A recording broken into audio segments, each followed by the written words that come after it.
बतिया सुन ल सफा सफा हमर शादी कराई दो जी पापा। बतिया सुन ल सफा सफा हमर शादी कराई दो जी पापा। जी हाँ, तो आप सब कैसन बनी जाए भैया। और आशा ना बल्कि विश्वास बा कि आप लोग मस्त हो खबजा, खुश हो खबजा। और हम बानी आप सबके भोजपुरी गायक व गीतकार नीतीश सिंह। और सबके प्रणाम करतनी ए भैया। और रउआ सबके बीच में बहुत ही ज़बरदस्त, बहुत ही लाजवाब, बहुत ही सुंदर सॉन्ग लेके आ गइल बानी, जे कि भोजपुरी ऑर्केस्ट्रा लोकगीत सॉन्ग बाटे। बहुत ही बढ़िया सॉन्ग बा। आशा ना बल्कि विश्वास बा ए भैया कि अगर इस सॉन्ग के रउआ सब अच्छा से रिकॉर्डिंग करवा देतानी तो आशा ना बल्कि पूरा विश्वास बा कि सॉन्ग आप लोग के बीच में ज़रूर बाजी।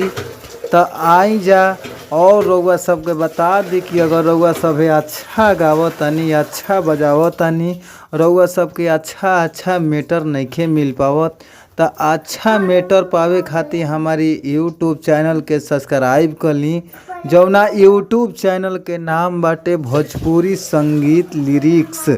तो आप लोग ज़रूर सब्सक्राइब कर ली और घंटी के बेल आइकन दबावल रउआ सब मत भुलाइब जा। तो आई जा हम रउआ सबके बीच में ई मुखड़ा सुनावतानी। आप लोग ध्यान से सुनी जा, गौर से सुनी जा, प्यार से सुनी जा। और आई जा मुखड़ा के कहे के भाव का बाटे, कैसे कहे के बा सुनी जा।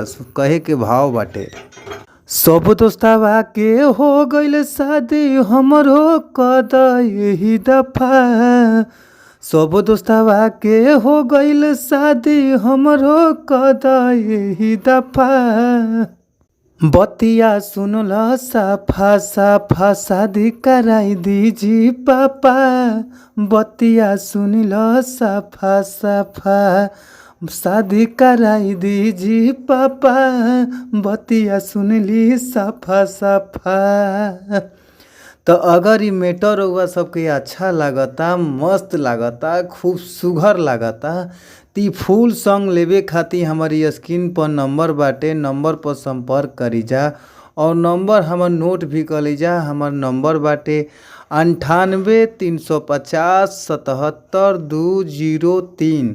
एक बार और नंबर हमार नोट कर ली 98 350 77 203। तो आप लोग ई नंबर पर ज़रूर संपर्क करी जा। और कॉल कैला के बाद आप लोग के बहुत ही कम से कम चार्ज में ई सॉन्ग मिल जाई। तो आप लोग ज़रूर कॉल करी जा। और फिर मिलल जी अगला वीडियो में। थैंक यू सो मच, धन्यवाद, बाय बाय।